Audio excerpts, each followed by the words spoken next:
Bien-aimés, bienvenue dans notre émission Réflexion. Très heureux de vous retrouver pour partager avec vous sur un sujet. Si ma parole demeure en vous. Si ma parole. Jésus est la parole faite chair. Et en tant que parole faite chair, cette parole est esprit et vie.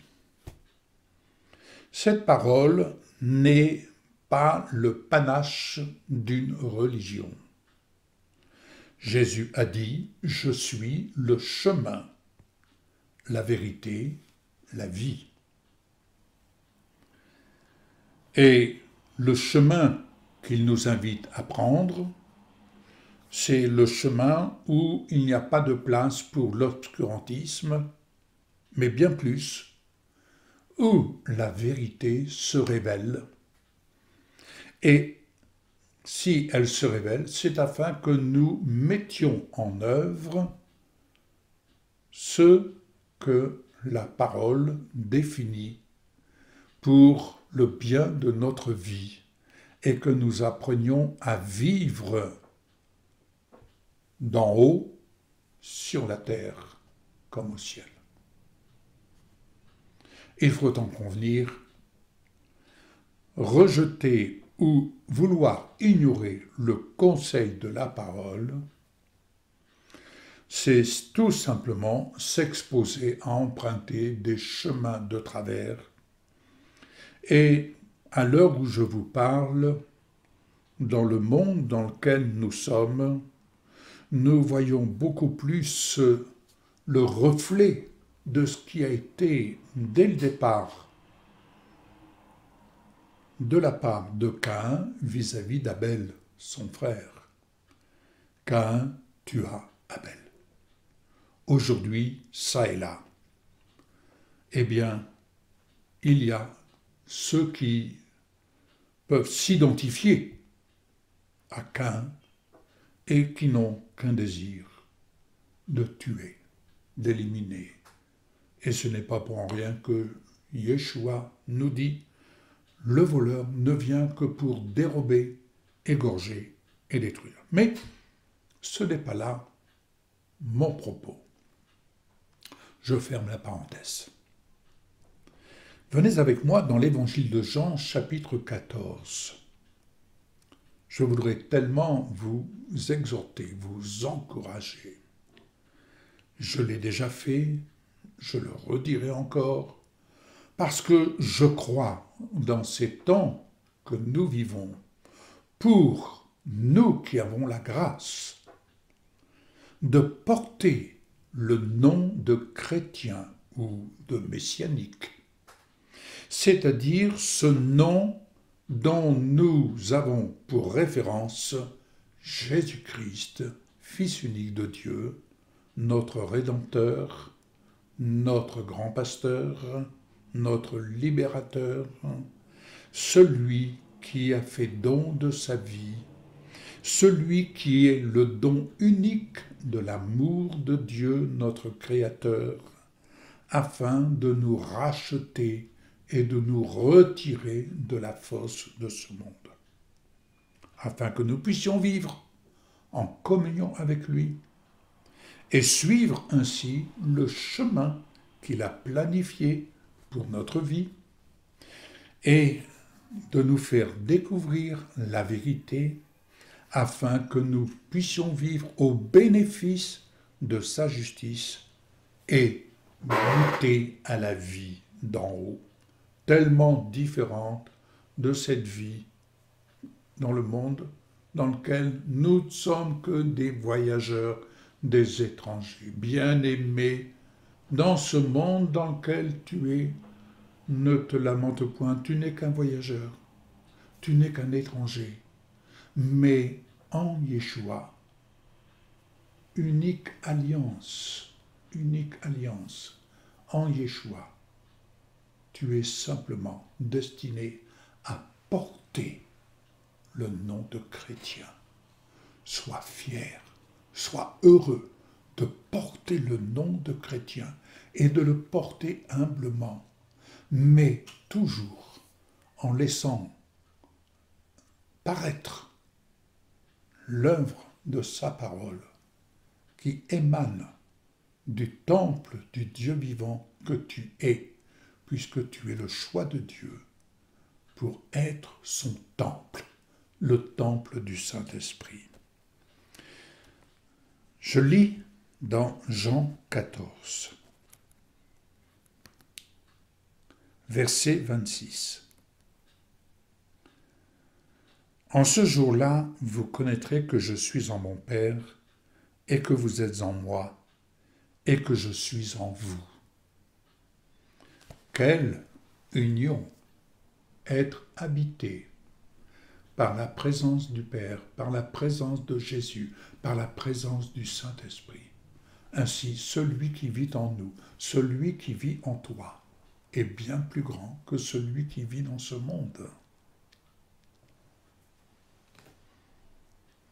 Si un étranger venait affranchir ta propriété, n'oublie jamais, celui qui vit en toi est bien plus grand que celui qui pénètre sur ta propriété avec des mauvaises intentions. Or, celui qui vit en toi est lumière, et la lumière fait fuir les ténèbres. Je poursuis. Celui qui a mes commandements et qui les garde, c'est celui qui m'aime. Et celui qui m'aime sera aimé de mon Père. Je l'aimerai et je me ferai connaître à lui. C'est une grâce que d'apprendre à connaître notre Messie sur le chemin que Dieu a planifié afin de nous amener à rencontrer la vérité, d'embrasser la vérité, d'être embrassé par la vérité qui vient nous affranchir, nous guérir, nous délivrer, oui, qui vient nous guérir de tous les maux, mais qui vient surtout pour nous apporter la bonne nouvelle et nous faire vivre la vie d'en haut, une vie divine, une vie de paix, car mieux vaut le peu avec la paix de Dieu que l'abondance avec beaucoup de problèmes. Alléluia. Verset 22, Jude, non pas l'Iscario, lui dit « Seigneur, d'où vient que tu te feras connaître à nous et non au monde ?» Vous voyez, le Seigneur se révèle à ceux qui l'aiment, à ceux-là qui l'aiment et qui le suivent dans l'œuvre du ministère de la parole. Oui, c'est une chose que de suivre des ministères prophétiques, apostoliques, tout ce que vous voulez. C'est une chose, mais c'est une autre chose que de suivre le ministère de l'œuvre de la parole. Et nous rentrons dans cette ère. Suivre le ministère de l'œuvre de la parole, car c'est à partir de là que nous recevons pour chacun d'entre nous le témoignage de Yeshua, le témoignage qui nous permet ainsi de le connaître, lui, dans notre cœur. Alléluia. Il y a ce qu'on veut nous faire connaître, mais il y a ce que Yeshua veut, lui, nous faire connaître. Et pour ce faire, le Saint-Esprit vient pour nous faire marcher à sa rencontre, pour nous faire marcher dans sa révélation. J'en reviendrai encore avec mon ami, cet officier, qui dira au Seigneur Jésus, dis un seul mot. Dis un seul mot, et mon serviteur sera guéri. Et Jésus qui dira, peu après, à ses disciples, mais je n'ai pas rencontré en Israël une aussi grande foi. Vous savez pourquoi? Parce qu'il avait confiance dans l'œuvre de la parole comme étant la puissante armée de l'Éternel. Bien-aimé, il y a dans ta bouche la parole, et la parole, c'est elle qui est la puissante armée de l'Éternel et qui fait d'étaler devant toi, qui fait d'étaler les œuvres de l'obscurantisme pour te conduire de gloire en gloire dans le chemin, la vérité et la vie. Car c'est là que Yeshua se révèle. Et il ne se révèle pas dans une religion. Parce que Yeshua n'est pas affilié à une religion. Il se présente comme étant le chemin, la vérité, la vie. Et la vie n'est pas une religion. La religion n'est qu'une affaire d'homme, c'est un squelette sans vie. Tout simplement. Il n'y a pas à jouer sur les mots. Se référer à la parole, c'est se référer à la vie qui nous vient d'en haut. Alléluia. Verset 23. Jésus répondit, si quelqu'un m'aime, il gardera ma parole. Et mon Père l'aimera.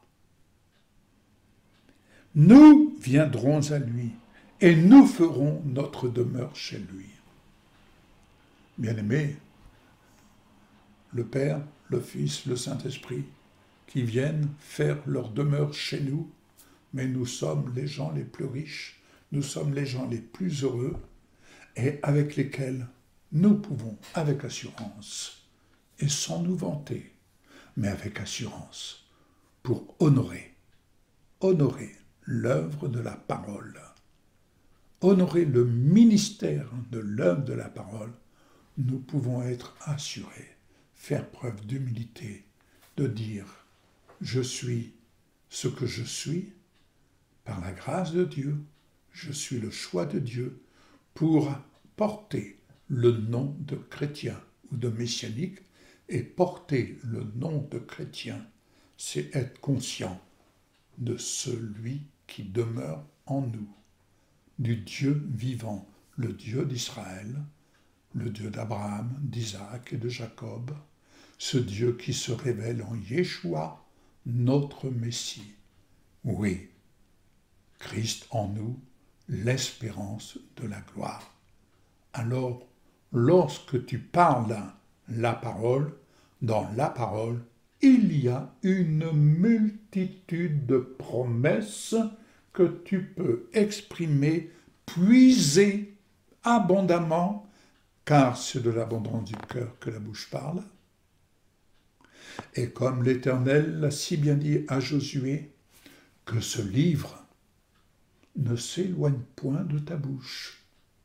Oui, fais usage de ta bouche pour parler le langage d'en haut, pour parler le langage de la parole. Que ce livre ne s'éloigne point de ta bouche, il y a une promesse qui s'ensuit, et tu réussiras dans tout ce que tu entreprendras. Il n'est pas question de dire tu réussiras par tes propres forces. Non, non. Suis l'œuvre du ministère de la parole et vois lorsque tu parles la parole, vois le témoignage que le Seigneur lui-même vient te rendre. Il vient rendre témoignage à ce que tu viens de parler. C'est ça, bénéficier de la grâce de Dieu.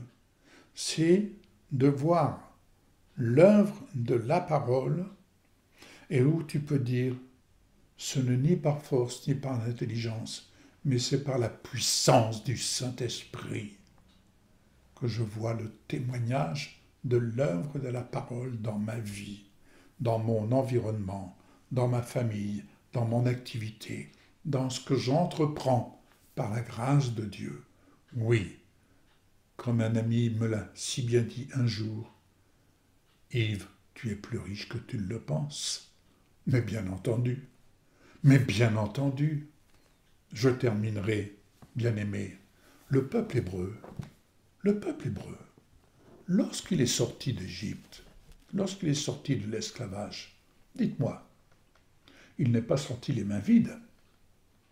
Alors il pouvait se satisfaire de s'appuyer sur les richesses qu'il avait reçues de la part des Égyptiens, parce que Dieu avait libéré les richesses pour qu'elles soient transmises à son peuple. Alors il pouvait se réjouir, super, alléluia, allons-y, ça y est, nous sommes libres et nous sommes enrichis, nous repartons avec le salaire de notre foi.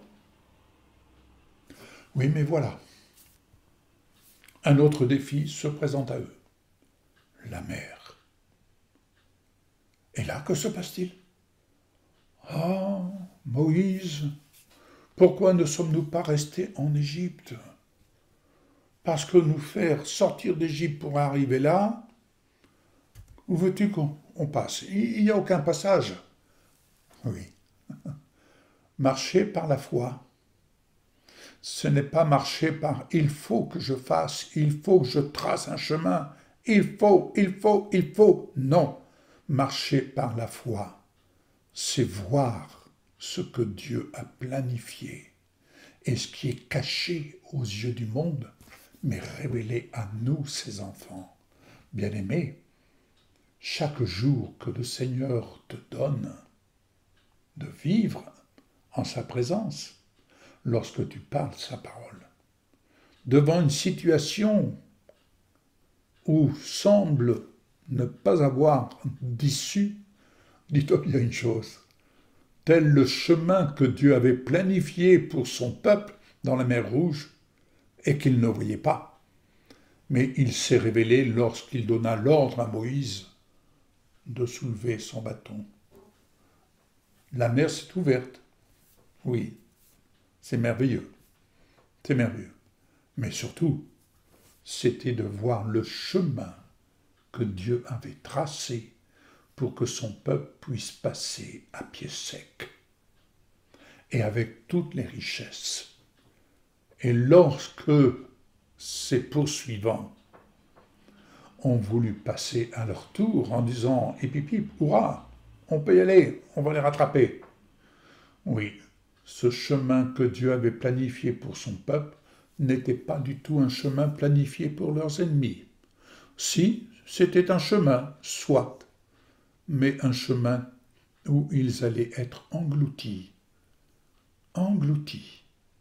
Et c'est ainsi que le peuple a pu partir, passer à pied sec pour se rendre vers le pays de la promesse. Il en est ainsi pour nous. Nous marchons par la foi, mais nous marchons dans ce que Dieu a planifié d'avance, conformément à l'œuvre du ministère de la parole, car s'il y a quelqu'un que nous devons suivre, c'est bien l'œuvre du ministère de la parole, car c'est là que Dieu nous parle, c'est là qu'il nous rend son témoignage, et ce qu'il a planifié d'avance, il ne fait rien sans avertir ses enfants. Soyez bénis, je vous dis à une prochaine émission, et bonne méditation sur le sujet. Creusez encore, il y a certainement des choses que le Saint-Esprit ne manquera pas de vous révéler, plus encore, afin que vous alliez de l'avant. À bientôt, bon courage, au revoir.